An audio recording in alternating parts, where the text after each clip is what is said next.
Did you know that Canada, a country often seen as a bastion of progressive values, ranks lower than the United States on the World Press Freedom Index? It's true. As of 2024, Reporters Without Borders places the United States at 55th. Canada sits at 57th. This isn't just a number on a chart. It's a reflection of real-world pressures, legal threats, systemic challenges that journalists face every single day. We tend to think of our northern neighbor as a calmer, more orderly version of ourselves. But when it comes to the freedom to report the news, the picture is more complex and more concerning than most people realize. This single statistic peels back a curtain on a topic we often take for granted. We hear the phrase freedom of the press and nod along, assuming it's a universal shield. We imagine journalists protected by an ironclad right to uncover and publish the truth. The reality, however, is a patchwork of laws, court rulings, and cultural norms. A story celebrated in New York could lead to a career-ending lawsuit or a court order to reveal sources in Toronto. Understanding this difference is essential for grasping the health of two intertwined democracies. At its core, freedom of the press means that journalists, publishers, and broadcasters can report news and express opinions without censorship or fear of government retaliation. It is the fundamental principle that the media acts as an independent conduit of information, a watchdog for the public. It allows reporters to investigate corruption, question official narratives, and elevate dissenting voices. Not a privilege for journalists, but a right essential for the public to make informed decisions about leaders, communities, and their lives. Without it, the government becomes the sole narrator, and democracy withers in the dark. A free exchange of even uncomfortable ideas creates a healthier, more resilient society. It helps people understand complex issues, from economic policy to foreign affairs, so they can participate meaningfully in public life. When the press is free, it can expose injustice, highlight systemic problems, and catalyze social change. This role is so crucial, it's often called the Fourth Estate, an unofficial but vital check on power. However, this freedom is never absolute. Every free society grapples with its limits, and here, the US and Canada diverge. Do we prioritize publishing over privacy? When does national security trump disclosure? What recourse exists for reputational harm? The central drama is the tension between maximum freedom and necessary limitation. To unpack it, we begin with the foundational texts that define these rights, then the guardrails that constrain them. In the United States, the conversation begins and ends with one sentence. It is the bedrock, the fortress, the primary weapon for journalists, the First Amendment. Ratified in 1791, it declares, "Congress shall make no law, abridging the freedom of speech or of the press." Note the absoluteness. That phrasing has guided jurisprudence for 2 centuries, fostering a robust, sometimes chaotic free expression environment. Core principle: no prior restraint. The government cannot stop publication except in the rarest, narrowest cases. They can sue after the fact for false, damaging stories, but they cannot pre-approve or block them in advance. This places profound trust in the press and the public to sort truth from noise. It nurtures a media culture that is aggressive, confrontational, and deeply skeptical of authority. American journalists are taught to challenge power, push for answers, and believe they have a duty to do so. They are not immune to consequences, firing, libel suits, public backlash. But outright federal censorship is legally unthinkable.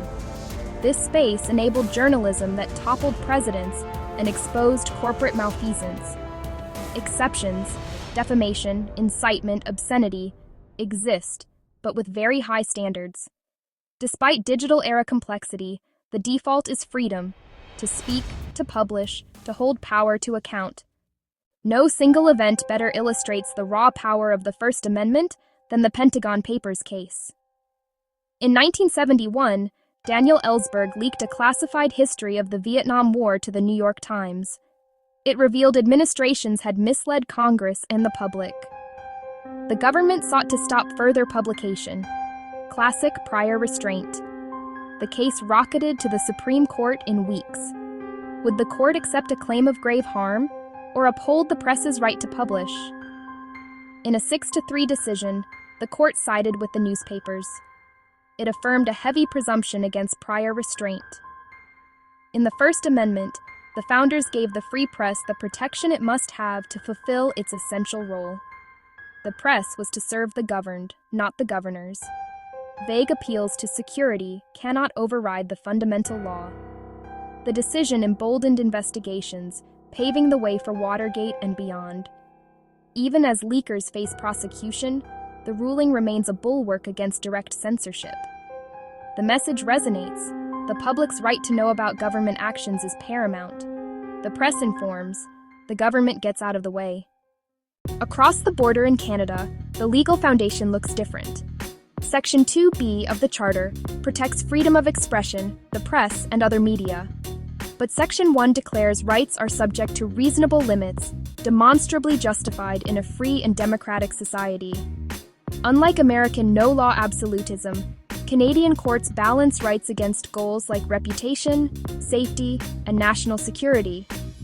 Hence, publication bans, routine in Canada, far rarer in the US, especially around trials and victim identities.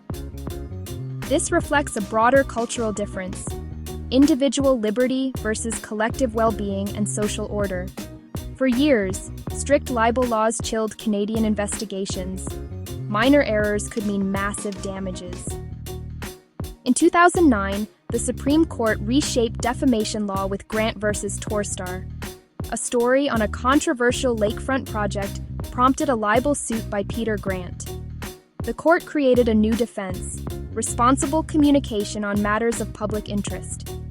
If the story serves the public interest and the journalist acted responsibly, some factual errors won't be fatal.